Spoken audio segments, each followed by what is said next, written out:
Here we go. Finding Nemo, a film which, surprisingly, I've only covered once before, and this video is just a revised version of that one, so technically I've still only covered it once, but regardless, it is one of my top 3 favorite Pixar movies aside from The Incredibles and Monsters, Inc. But I must quit dawdling.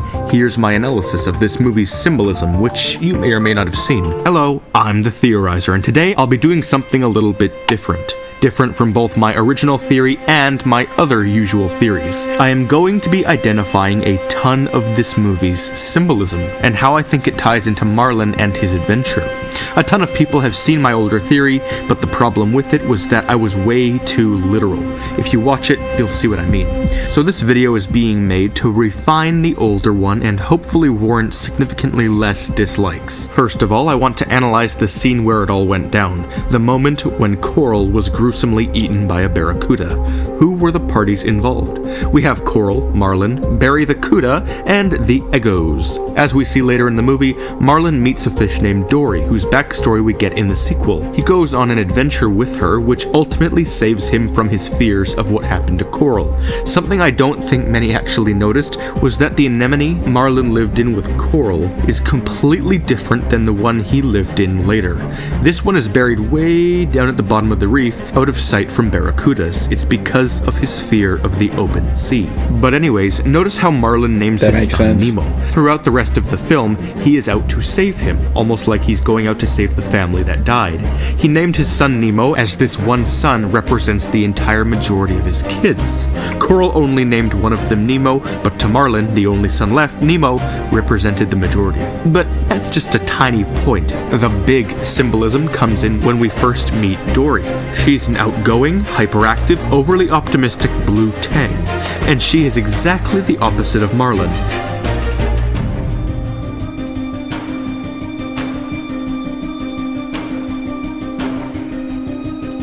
Now look at Gill, a fish who's old and serious, but undeterred and determined, the opposite of the carefree Nemo. These two characters are representations, crutches for Marlin and guidance for Nemo. My theory is that they both represent the aspects of Coral, the fish who kept Marlin in check and would naturally parent Nemo. Wait, what does it say? Hang on. Also, if Coral said that she tries not to remember and she is in the spirit of Dory, it will also explain Dory's short-term memory.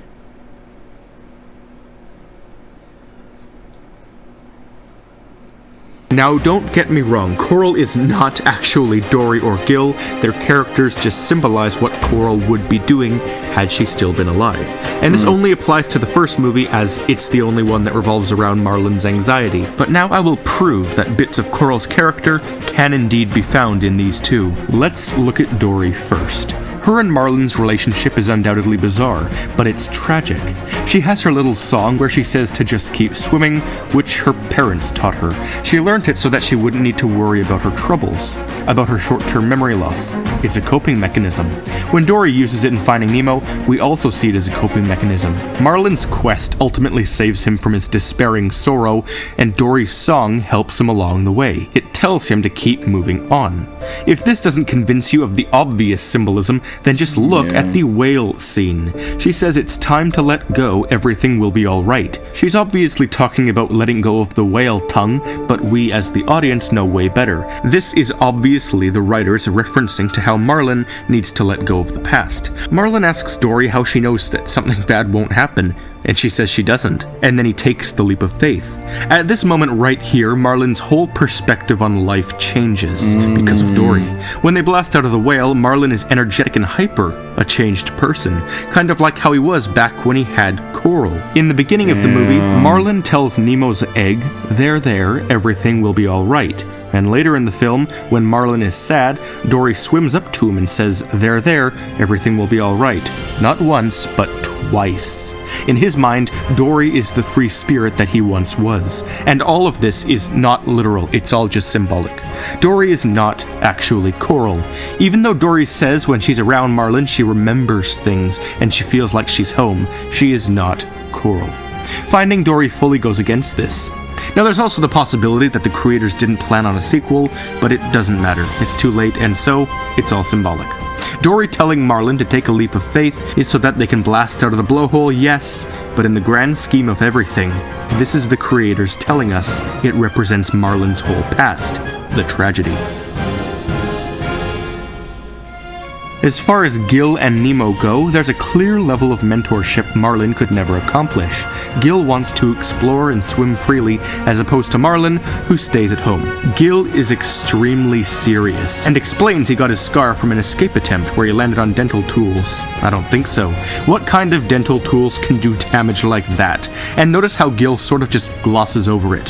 So if it's true that Gill's character is an allusion to corals, then perhaps this is a metaphor for the Barracuda attack?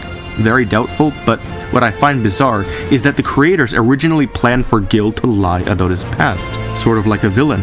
So is he lying still? Ever notice how Gill's eye color is the exact same as Coral's? And remember the saying, eyes are the window to the soul. Damn. So do I think that Gill is actually Coral reincarnated? That the spirit is there to guide Nemo? No, not literally. They can't be. It's impossible for it to be literal, but almost certain to be metaphorical. If it were literal, then Gill wouldn't... Dude, that makes sense because she got attacked at the beginning of the film, so like with his scars and everything, that makes sense for her to be... It'd be like a different version of her that survived the Barracuda because... Wow, you guys know what I'm saying. That is actually crazy to think about. Be the opposite of Coral. You see, Coral keeps going on about how there's so much space at the drop-off, but Gill can't stand small spaces like the fish tank, so it ain't literal. But it's almost certainly symbolic. The most insanely cool thing, which I'm stunned I didn't initially pick up on, but a commenter did, is that Darla most likely symbolizes the Barracuda. She has braces. Her trademarked movement is biting. She says, "I'm a piranha." I'm a piranha. Hell, the whole entire concept of a dentist is something to note. They could have made him a doctor or a barber or an optometrist, but instead they decided to make him a dentist. Someone who works with teeth a lot. Teeth being the primary reason for the clownfish genocide. Notice how the climax directly parallels that of the movie's prologue. A vicious predator comes to town just as the protagonists have a big plan. The predator then attacks the protagonists, causing tooth-related objects to affect them. And then the mentor figure dashes to save the child. It's a beat-for-beat recreation of itself. The entire movie is a metaphor for Marlin's past. Nemo is being mentored by Gill, a character who Pixar uses to symbolically represent a parent. Marlin is relieved of his depression by a character who reminds him of his past self. Energetically optimistic, and Darla is symbolic of the Barracuda that intended to kill the child and or children. The reason Marlin's being taught how to regain optimism and Nemo is taught caution is because this would meet them both in the middle, neutralizing their extremist emotions. And at the end of the film, we see it is successful. The fish go from being depressed and hyper to normal and loving. It's a tactic by Pixar to use symbolism. So yeah, I just made this because I wanted to highlight some of the symbolic clues I noted, because I find it really cool that such similar situations assert themselves. I don't even know how much more symbolism there is to find, but I'm sure there's a lot more. If Finding Dory didn't exist, I may be prompted to say that the entire trip is just a run through Marlin's purgatory, and that the 5 stages of grief theory, which is famous in the Finding Nemo community, applies to him, not his family. That Marlin died in the Barracuda encounter and he's being guided. It would explain why, biologically, he didn't become a female like male clownfish are supposed to upon the female's death. If Finding Dory didn't exist, this whole purgatory theory would make a ton of sense. Unless Finding Dory takes place in Marlin's mind too, but I would never go in that direction with my theory. All I'm saying is this. Dory is Coral's spirit teaching Marlin to move on, and Gill is Coral's spirit teaching Nemo caution and independence. But not literally. They are not literally Coral. They are their own characters. It's just the creators of the film who are letting these characters guide the protagonists, just like how Coral would. Still, and though, one it's... final point. Do we actually know that Coral and the kids are dead? We never see it happen, but maybe I'll talk more about that another day.